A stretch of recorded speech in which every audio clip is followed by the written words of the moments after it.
Hey everyone, it's Bearded Zeno, and ignore the pile of toys over here. I just did a Big Bad Toys for a pile of loot unboxing, so if you want to see that, just go watch that video there. This is a rant video about the god-awful abomination that is Hasbro's plastic-free packaging. So far, the only experience I've had with it is Transformers, and I'm going to show you my three specimens that I have here with a comparison of one that I have from the old style. So this is one I just got in the pile of loot. This is from Big Bad Toy Store. This is supposed to be standard grade.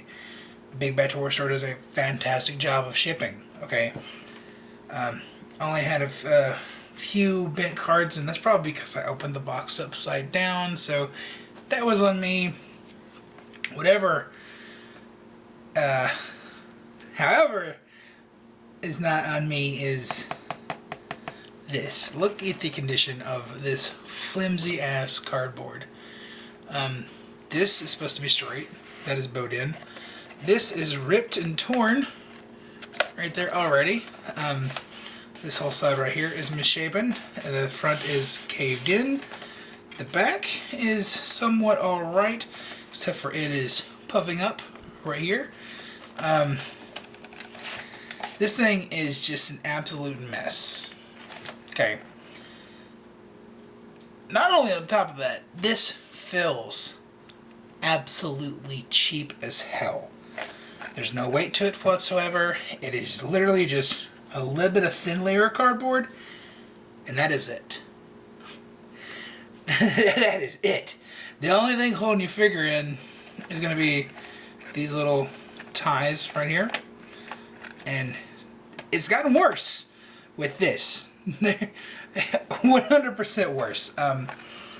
This is honestly unacceptable for a premium collector grade figure. Okay, this is not a kid's toy. Okay, this is not marketed towards kids. This is a collector-based line. Okay, Legacy Evolution. Now, granted, you know, if I was 10 or 12, I'd buy this, no problem. I mean, I'm not saying this isn't for children. Children cannot play with this. This is very much a collector-focused line. Okay, a 10-year-old's not going to know who the fuck Armada Hotshot is, okay? Me, who was a 10-year-old when this was out, does. Okay. So yeah. So, what pisses me off is they put this whole little spiel right here on the side. You know, plastic-free packaging except tape and glue. They're trying to say like, oh, they're helping the environment. All about eliminating microplastics and waste this and waste that. The only thing you're doing is wasting your money buying shit from Hasbro at this point. If you're an inbox collector, you have my sympathies. Okay, thankfully I am not an inbox collector when it comes to most of this stuff. If they ever go plastic free for TVC, I'm fucking done. Okay, like this. It's all about the bubble. Okay. It's all about that classic look of the Kenner figure. If this ever goes 100% plastic free, I'm done. Okay. Granted, as I showed in the pile of loot, you have these. There's actually significant weight to these. They don't feel cheap. There's a little bit of a crease here, but that could just be because this was a Walmart exclusive that they ended up getting. Yeah, whatever. Not worried about that.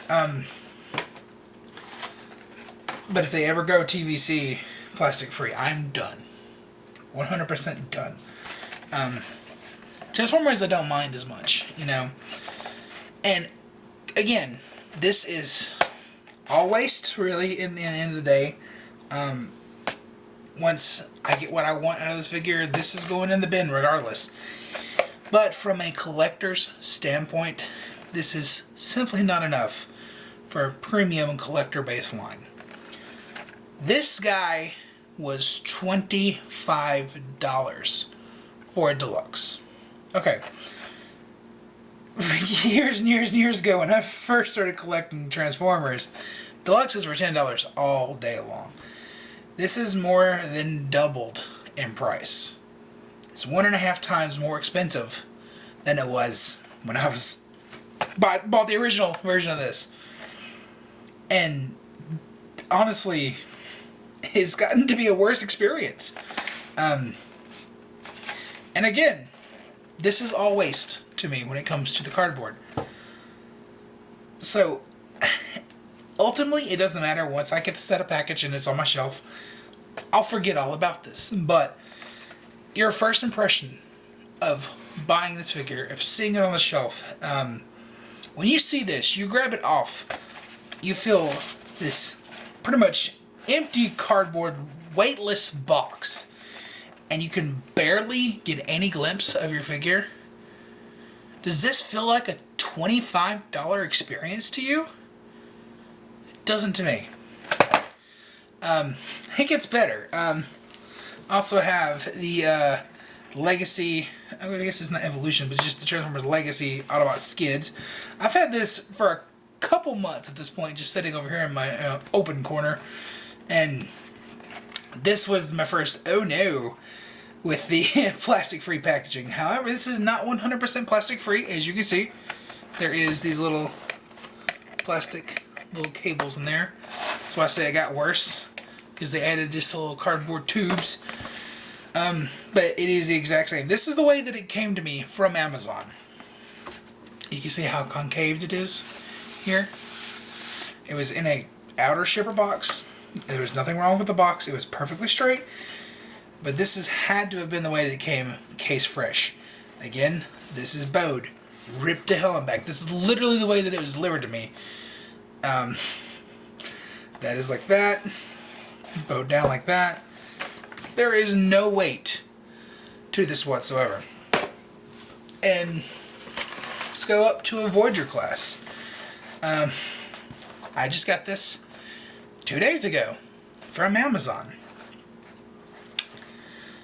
The box that it was in was pristine. Another brand new, just straight Miller box. This guy is absolutely smashed to bits. And that is because how flimsy this cardboard is. There is nothing to reinforce this cardboard. It is just paper thin cardstock. And that is it. That is it. That is unacceptable. Okay, this was, what, a $33 figure now? That's MSRP.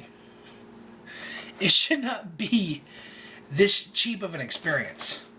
I handed this to somebody who doesn't collect figures, that has no real, know on any of this stuff. I said, how much do you think this costs? They said, $5. I said, no, $33. I'm like, you're kidding me. I'm like, no. And that's all based off your first impression of holding the package. Whereas, I just so happen to still have this guy sealed, the Studio Series Sidewipe. This is a much better packaging feel, in my opinion. And again, it's all waste, but they kept the same thickness of cardboard they had with this guy for these. That's fine when it is just the outer shell that you have with reinforcement with plastic, or even if you had thicker cardstock inside of here, like the actual cardboard inserts that would support that would be fine. But they don't. They're half-assed doing this shit, and I hate it. This feels premium. This was what, $20 when it came out, and this guy right here is $25. I mean, he may have been $21.99, either $3 difference in price. And look how much flimsier. Like, look, okay, look. I'm trying to crush this. Just a little bit of force. It's bowing, but it's going right back. Sturdy. This is gonna hurt me. Look at that. I took no fucking effort whatsoever. Now look at this. Let me just do a little bit of Look at that. Look at that. Look at that. And now it's ruined. Just a little bit of pressure. This is honestly totally unacceptable. Look at that. Look at that. Look. Look how easy that is. And but look how cheap. Look. There's nothing. Nothing inside there. I've said for a while that the move to plastic-free packaging was a bad move. And finally getting it in my hands, all those reservations are 100% proven right, in my opinion. And it's going to have me stop collecting a lot of lines. I'm not going to collect any more Marvel Legends. I'm not going to collect any more Star Wars Black Series. I'm totally done with Black Series. I'm only going to get Transformers, and I'm going to cherry pick from that. So really the only line that I'm still all in on from Hasbro is TVC. And if they go plastic free with that, I am 100% on. Let me know in the comments down below what you guys think about plastic free packaging. And I'll see you guys in the next video.